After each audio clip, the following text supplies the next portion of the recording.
सभी बच्चों का मैं बहुत बहुत स्वागत करता हूँ। आज हम एक नई किताब शुरू करने जा रहे हैं और उस किताब का नाम है विश्व का इतिहास।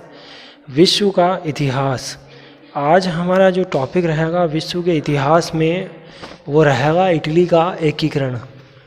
इटली का एकीकरण इटली का एकीकरण कैसे होता है।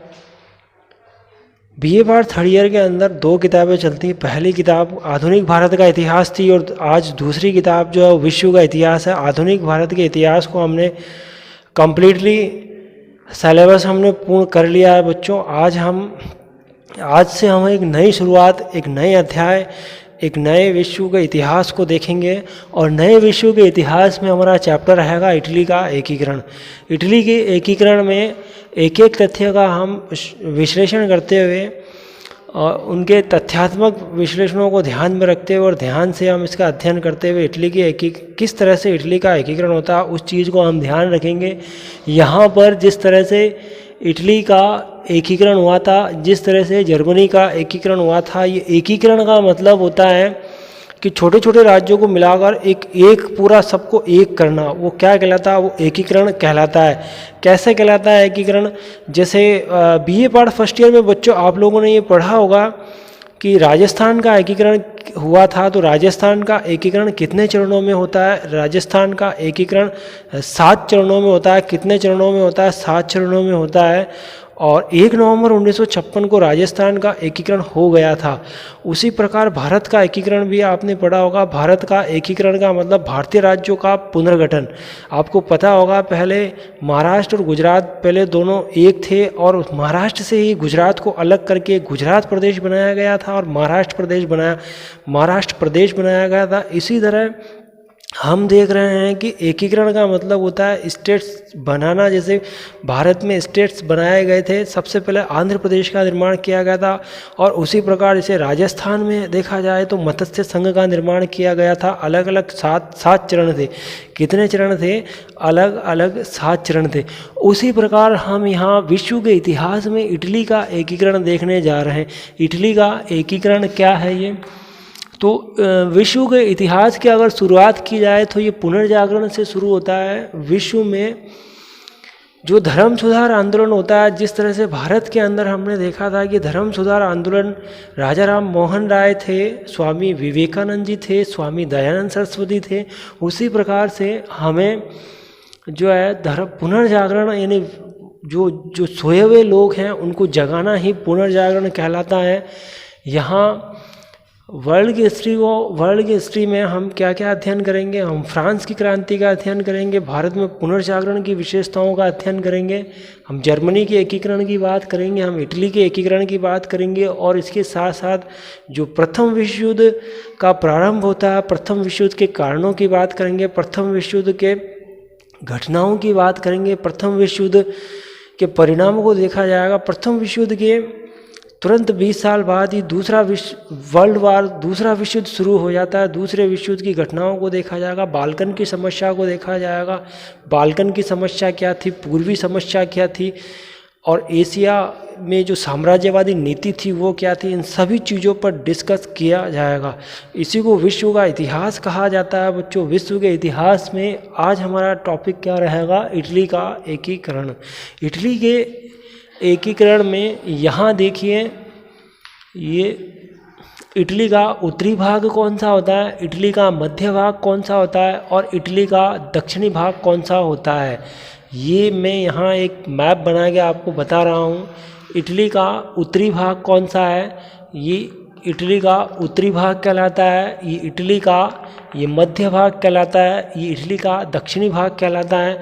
इटली के उत्तरी भाग में कौन कौन से प्रदेश हैं, इटली के मध्य भाग में कौन कौन से प्रदेश आते हैं और इटली के दक्षिण भाग में कौन कौन से प्रदेश आते हैं।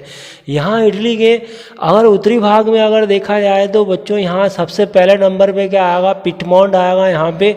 दूसरे नंबर पे देखा जाए तो क्या आएगा यहाँ पे? दूसरे नंबर पे वेनेशिया आएगा। और यहाँ तीसरे नंबर पे देखा जाए उत्तरी भाग में तो तीसरे नंबर पे क्या आएगा? लोम्बार्डी आएगा। यहाँ पहला नंबर है, दूसरा नंबर है और तीसरा नंबर है। इटली का उत्तरी भाग जो है वो किसके नियंत्रण में होता है? इटली का मध्य भाग किसके नियंत्रण में होता है? इटली का दक्षिणी भाग जो आपको ये दिख रहा है बच्चों, ये किसके नियंत्रण में होता है? हमारे भारत के मैप जो होता है वो बिल्कुल सीधा है, और यहाँ ये इटली का मैप इस तरह से है। आप जान सकते हो कि भारत का मैप जो है वो पूरे वर्ल्ड के अंदर एक अनूप उदाहरण माना जाता है। एक विभिन्नता में एकता की झलक को प्रदर्शित करता है। यहाँ पहला नंबर, दूसरा नंबर और तीसरा नंबर। पहले नंबर पे अगर हम देख रहे हैं तो यहाँ पहले नंबर पे कौन सा नाम आ रहा है? इटली का कौन सा ये राज्य है? पिटमॉन्ड है। ये क्या है बच्चों? पिटमॉन्ड है यहाँ पे। और दूसरे नंबर पे देखो तो क्या आएगा? लोम्बार्डी आता है। ये क्या है? लोम्बार्डी है। और तीसरे नंबर पे वेनेशिया है। ये इटली का उत्तरी भाग कहलाता है। यहाँ इटली के दक्षिण भाग को, मध्य भाग को अगर देखा जाए तो PMT। यहाँ P से बच्चों क्या तात्पर्य है? M से क्या तात्पर्य है? और T से क्या तात्पर्य होता है? यहाँ P से तात्पर्य होता है पिटमॉन्ड होता है। ये P से यहाँ परमा होता है। कौन है ये? यहाँ परमा। P से क्या है बच्चों? परमा है। M से क्या होगा? M से मोडेना है। M से क्या है? मोडेना है। T से टस्कनी है। PMT कितना है यहाँ पे? PMT। P से परमा है, M से मोडेना है, T से टस्कनी है। ये इटली का जो मध्य भाग है वहाँ कितने राज्य हैं? वहाँ पे 3 राज्य हैं। PMT है, P से परमा है, M से मोडेना है, T से टस्कनी है। कितने हैं बच्चों? 3 भाग हैं ये। अब यहाँ 3 भाग की चर्चा करने के बाद हम ये देखते हैं कि इस मध्य भाग में जो इटली की राजधानी के रूप में फेमस माना जाता है ये रोम है। ये कौन सी जगह है? रोम है। यहाँ ये रोम का साम्राज्य है। रोम के साम्राज्य में यहाँ शासन चलता है किसका? पोप का यहाँ पर शासन चलता है। पोप यहाँ पर लोगों पर अत्याचार करता है। पोप एक निरंकुश शासक होता है। जो पोप जैसा कहेगा वैसा ही सभी लोग मानते हैं, और पूरे संसार के अंदर पोप का अपना एक वर्चस्व होता है। पोप अपने आप को ईश्वर का प्रतिनिधि मानता है। पोप ये चाहता है कि मैं जो हूँ उसका अंदर मैं का जो भाव होता है वही उसके अंतकाल का एक कारण बनता है। पोप अपने जब तक रहा उसने जनता पर उसने शोषण किया था, जनता के लोगों को, और जो आदर्श जो दूसरे प्रदेश थे वहाँ से भी उन्होंने टैक्स वसूल किया था। अपने नाम से अपने स्कूल खुलाए थे, अपना दरबार चलाया था, अपना प्रशासनिक व्यवस्था चलाई थी, अपनी आर्थिक व्यवस्था चलाई थी। यहाँ मध्य भारत को देखने के बाद हम इटली के दक्षिण भारत को देखेंगे। दक्षिण भारत में एक नाम आता है सिसिली, और दक्षिण भारत में एक दूसरा नाम आता है नेपल्स। कौन सा नाम आता है? नेपल्स। एक नाम है सिसिली और दूसरा कौन सा है? नेपल्स। तो इटली के एकीकरण को देखने हम जा रहे हैं तो यहाँ एक सिसिली है और दूसरे पे नेपल्स है।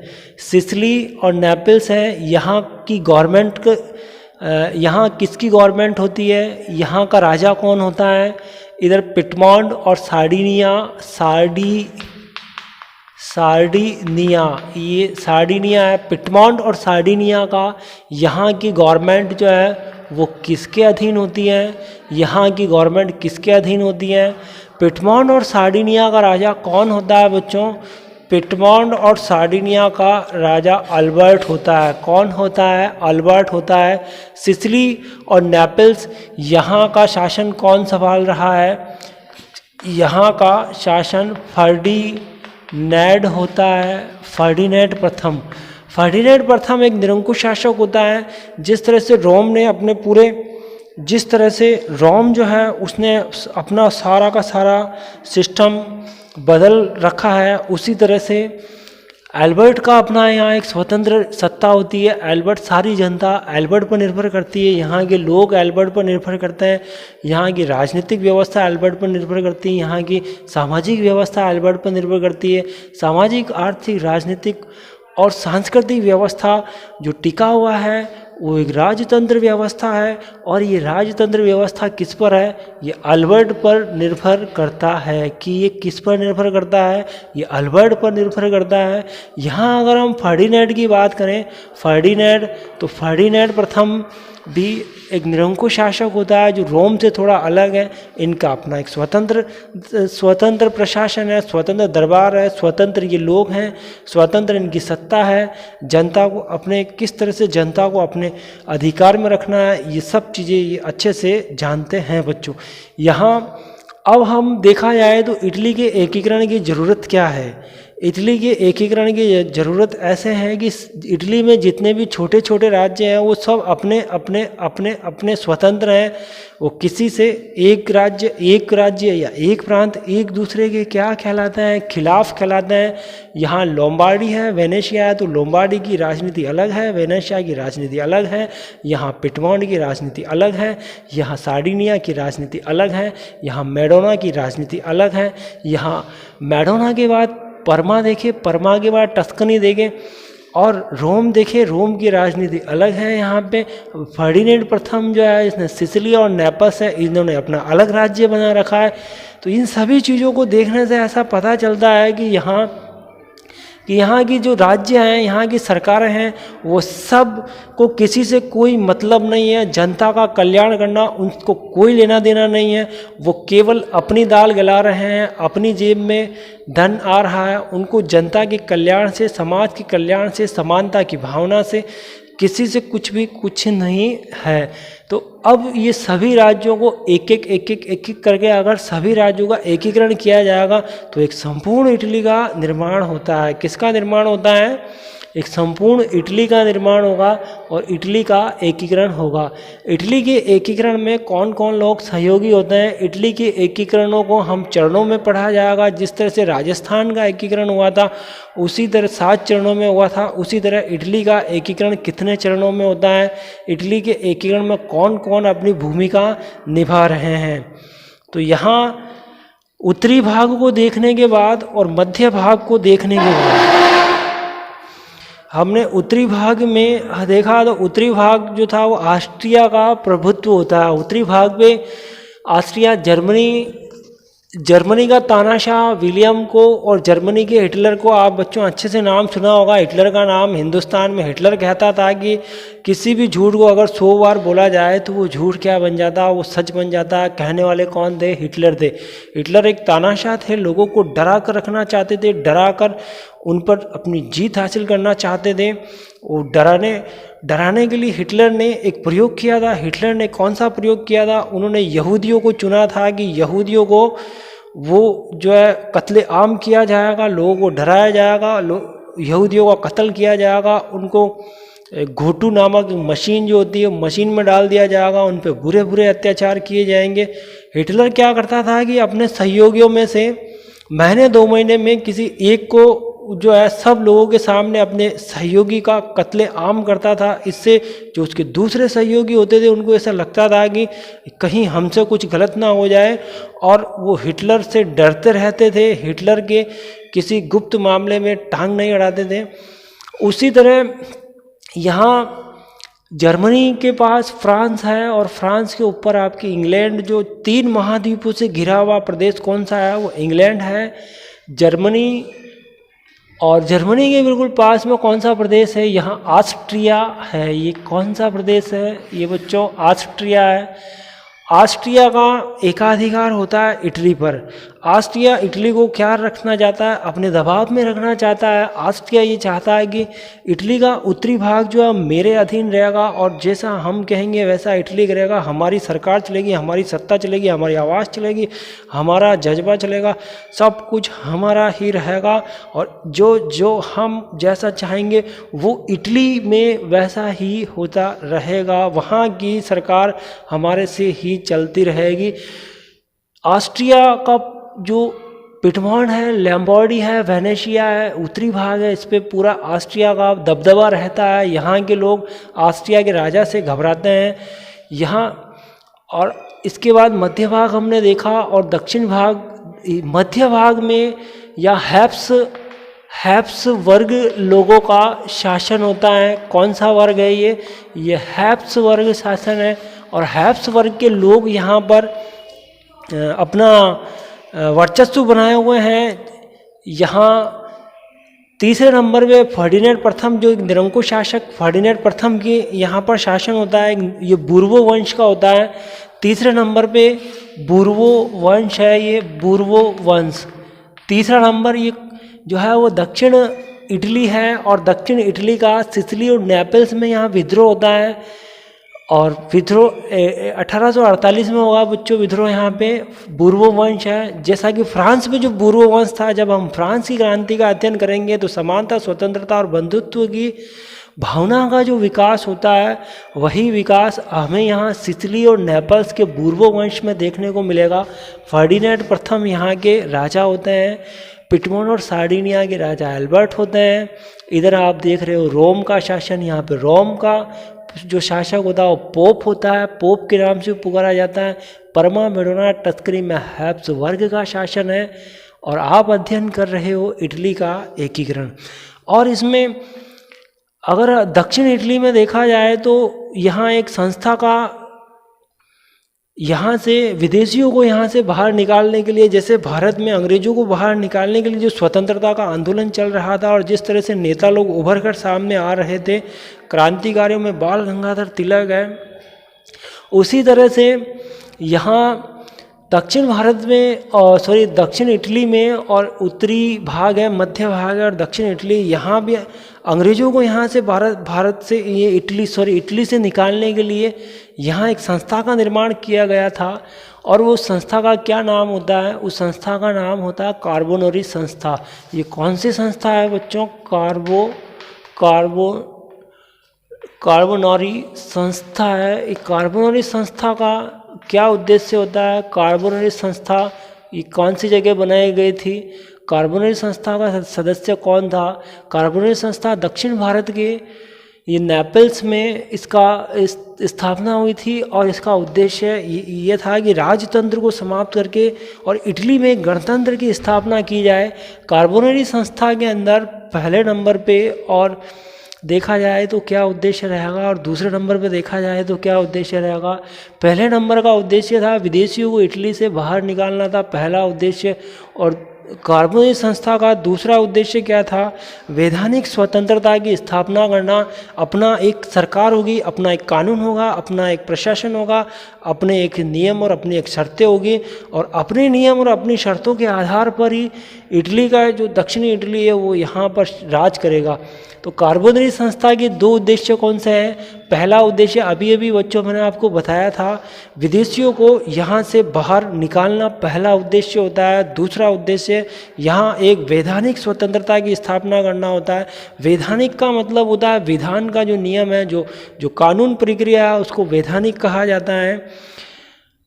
यहाँ इटली के एकीकरण में बच्चों यहाँ विदेशियों को भारत से बाहर निकालने के लिए जो प्रेरणा प्राप्त होती है वो स्पेन की क्रांति से प्राप्त होती है। 1820 में स्पेन में जो एक क्रांति हुई थी, उसी क्रांति से प्रेरित होकर सिसिली और नेपल्स के लोगों ने भी अपने राजा फर्डिनेंड प्रथम के खिलाफ एक विद्रोह कर दिया था। और वो संविधान की मांग कर रहे थे कि एक संविधान का निर्माण होना चाहिए, एक संघ का निर्माण होना चाहिए, जिसमें इटली के लोगों को भी शामिल किया जाना चाहिए। इटली के लोग भी संविधान में जाके और संसद में जाके अपना प्रश्न रख सके, एक बहुमत रख सके, एक वित्त जो यहाँ आय और व्यय का जो वित्त विभाग है, उस जो प्रक्रिया चल रही है उसमें भाग ले सके। उनको बोलने का अधिकार होना चाहिए, केवल राजा का अधिकार नहीं होना चाहिए, राजतंत्र नहीं होना चाहिए। हमें चाहिए गणतंत्र, हमें चाहिए गणतंत्र। इटली की जनता ये नारे लगा रही थी, हमें क्या चाहिए? हमें गणतंत्र चाहिए, और हम जो है राजतंत्र को ख़त्म करके यहाँ लोकतंत्र की स्थापना करेंगे। 1821 में पिटमॉन्ड में विद्रोह होता है। 1821 में कौन सी जगह विद्रोह होता है? पिटमॉन्ड में भी जो विद्रोह दक्षिण इटली में जो विद्रोह हुआ था, यही विद्रोह अब कहाँ पिटमॉन्ड में शुरू हुआ है। पिटमॉन्ड में भी ये इस विद्रोह की ज्वालाएं यहाँ तक पहुँच गई थी कि हमें गणतंत्र की स्थापना करनी है, हमें राजतंत्र नहीं चाहिए। अब यहाँ देखिए मैज़नी जो था वो सबसे पहले विदेशियों को इटली से बाहर निकालने के लिए सबसे पहले कौन आया था? मैज़नी आया था। मैज़नी ये जिनेवा नामक स्थान पे इनके पिता एक चिकित्सा शास्त्री थे और मैज़नी उन्हीं के पुत्र थे। मैज़नी ने एक संस्था की स्थापना की थी। मैज़नी एक युवा थे और इन्होंने युवा इटली की स्थापना की थी। इन्होंने किसकी स्थापना की थी? युवा इटली की स्थापना की थी। इटली के एकीकरण के प्रथम चरण की हम बात कर रहे हैं। प्रथम चरण के अंदर सबसे पहले मैंने किसका नाम लिखा है बच्चों? ये कौन है? ध्यान से देखो, मैज़नी है। ये मैज़नी नाम का व्यक्ति है। जिनेवा में इसका जन्म हुआ था और इनके पिता चिकित्सा शास्त्री थे और ये इनको कार्बोनरी संस्था की ये सदस्य होने की वजह से एक दिन इनको जेल में बंद कर दिया था। करीबन 1 साल तक ये जेल के अंदर रहे थे। बाद में ये जेल से भाग जाता है और जेल से भागकर अपनी एक संस्था का निर्माण किया था इन्होंने। जिस तरह से कार्बोनरी संस्था विदेशियों को यहाँ से इटली से बाहर निकालने के लिए तत्पर थी, इसी तरह से ये भी यहाँ से विदेशियों को बाहर निकालने के लिए तत्पर थे और उसके लिए युवा इटली कई बार विभिन्न प्रतियोगिता परीक्षाओं में IAS से लेके RS से लेके और कई यूनिवर्सिटीज़ के कई एग्जाम में ये क्वेश्चन पूछा गया है बच्चों। युवा इटली का संस्थापक कौन था? युवा इटली का संस्थापक कौन था? मैज़नी था। मैज़नी कहाँ का निवासी था? मैज़नी जिनेवा का निवासी था। कहाँ का? जिनेवा का निवासी था। यहाँ 1831 में फ्रांस के मार्सल्स नगर में युवा इटली की स्थापना कब होती है? 1831 में है। इटली का कौन सा नगर था? मार्सलस नगर होता है। मार्सलस नगर में युवा इटली की स्थापना की थी। 40 वर्ष से कम कोई भी युवा इसमें शामिल हो सकता था। जो युवा इटली एक संस्था थी, इस संस्था में कौन कौन लोग शामिल हो सकते थे? 40 मैक्सिमम एज कितनी थी? 40 थी। 40 से ऊपर के व्यक्ति संस्था में शामिल होने के योग्य नहीं माना गया था। युवा है यहाँ पे, युवा लोगों को इस संस्था में शामिल किया गया था क्योंकि विदेशियों को यहाँ से बाहर निकालना था, इटली में एक एकीकरण करना था। जिस तरह से वल्लभ भाई पटेल ने भारत के राज्यों का एकीकरण किया था, जिस प्रकार से राजस्थान में वल्लभ भाई पटेल लोहे पुरुष का योगदान था, भारत के लोहे पुरुष माने जाते थे वल्लभ भाई पटेल। इधर मैज़नी ने भी कहा है, मैज़नी ने भी ये नारा दिया है। वो क्या नारा देते हैं बच्चों? वो परमात्मा में विश्वास रखो। उनका पहला नारा क्या था? परमात्मा में विश्वास रखो बच्चों। दूसरा उनका नारा क्या था? सभी भाइयों को एक साथ मिलाकर चलो। सभी भाई एक साथ मिलकर चलेंगे तभी इटली का एकीकरण होगा। तीसरा नारा क्या था? इटली को मुक्त करो, इटली को विदेशियों से मुक्त करो, इटली को विदेशियों से मुक्त करो। ये इनका तीसरा नारा था। मैज़नी कहते थे कि अगर समाज में क्रांति लाना है तो क्रांति का नेतृत्व युवाओं को सौंप दो। मैज़नी कहते थे कि अगर समाज में क्रांति लाना है तो क्रांति का नेतृत्व युवाओं को सौंप दो। जब तक युवा लोग आगे नहीं आएंगे तब तक इटली का एकीकरण नहीं हो सकता। उनका ये नारा था कि परमात्मा में विश्वास रखिए, सभी भाइयों को एक साथ मिलाकर चलिए। परमात्मा में विश्वास रखिए, सभी भाइयों को एक साथ मिलाकर चलिए और इटली को विदेशियों से हमें मुक्त करना है। मैज़नी ने कहा है कि हमारा कोई झंडा नहीं है, हमारा कोई राजनीतिक नाम नहीं है, हमारा कोई राष्ट्रीय पहचान नहीं है, हम सबको एक होना है, हम सबको एक होना है। और इसी तरह अल्बर्ट जो था उसने ऑस्ट्रिया के खिलाफ युद्ध की घोषणा कर दी थी। अल्बर्ट, पिटमॉन और सार्डिनिया का राजा कौन था? अल्बर्ट था। अल्बर्ट ने 23 मार्च 1848 को अल्बर्ट ने हमला किया था।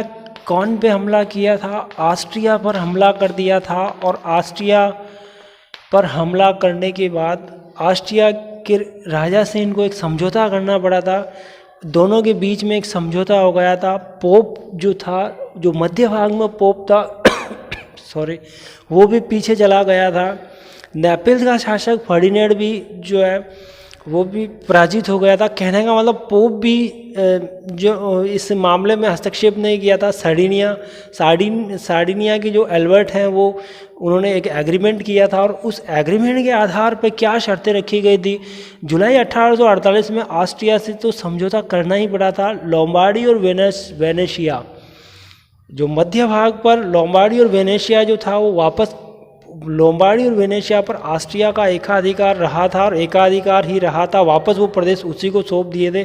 कहने का मतलब यह है कि बच्चों 1848 में जो ये युद्ध हुआ है उसमें एल्बर्ट जीते नहीं थे, एल्बर्ट को कोई सफलता नहीं मिली थी। एल्बर्ट को तो केवल समझौता करना पड़ा था, अधीनता स्वीकार करनी पड़ी थी, और उसी अधीनता को स्वीकार करने से ही पुनः जो पहले जैसी व्यवस्था थी वही व्यवस्था वापस, उसमें वही सिस्टम लागू हो गया था। वही ऑस्ट्रिया का जो पहले अधिकार था लोम्बार्डी पे, वेनेशिया पे, वही एकाधिकार ऑस्ट्रिया का वापस वेनेशिया और लोम्बार्डी पर हो चुका था। बाद में मैजिनी ने कहा कि अब राजाओं का युद्ध तो समाप्त हो गया है, अब जनता को अब संघर्ष करना चाहिए। अब जो राजा जो थे, राजाओं के युद्धों को आप समाप्त कर दो। अब जनता को बढ़ चढ़कर हिस्सा लेना चाहिए, जनता को आगे आना चाहिए। मैजिनी यहाँ पे जब यहाँ विद्रोह हुआ था तो विद्रोह की ज्वाला इतनी ज़्यादा भड़क रही थी कि मैजिनी रोम में विद्रोह हो गया था, और रोम में विद्रोह हो जाने से पोप भाग गया था यहाँ से, और मैजिनी भी यहाँ से स्विट्ज़रलैंड भाग गया था। चारों तरफ अफरा तफरी हो गई थी, खून खराबा हो रहा था, जगह जगह विद्रोह हो रहे थे, जगह जगह आगजनी हो रही थी, चोरियाँ डकैतियाँ हो रही थी। और स्विट्ज़रलैंड कौन गया था? मैजिनी गया था। मैजिनी स्विट्ज़रलैंड गया था।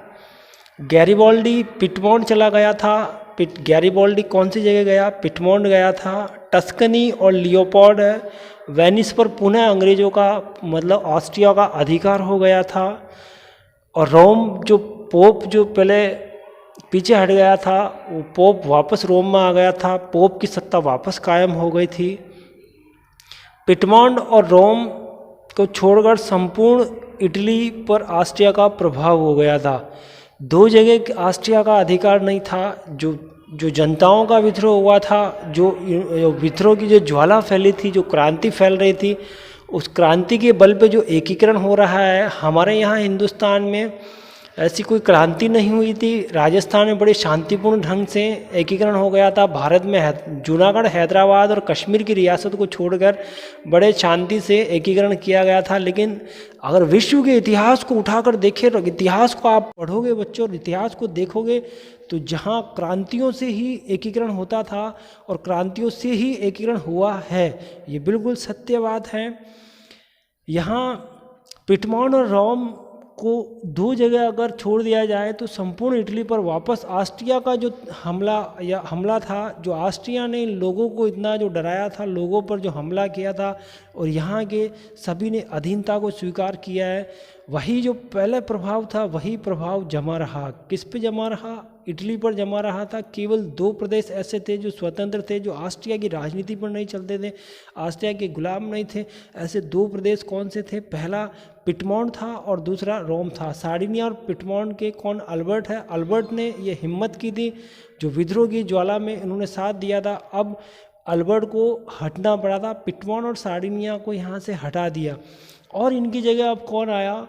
गैरिबाल्डी चला गया था यहाँ पे। कौन चला गया था? गैरिबाल्डी यहाँ पहुँच गया था। और यहीं पर क्या होता है बच्चों? स्वाधीनता का जो इटली के स्वाधीनता का पहला चरण होता है वो यहीं पर समाप्त होता है। और हम भी अपना टॉपिक आज के लिए तो यहीं पर समाप्त कर रहे हैं। कल नेक्स्ट वीडियो में हम आपसे फिर आकर मिलेंगे, और कल तक के लिए वेट कीजिए। Okay, thank you very much.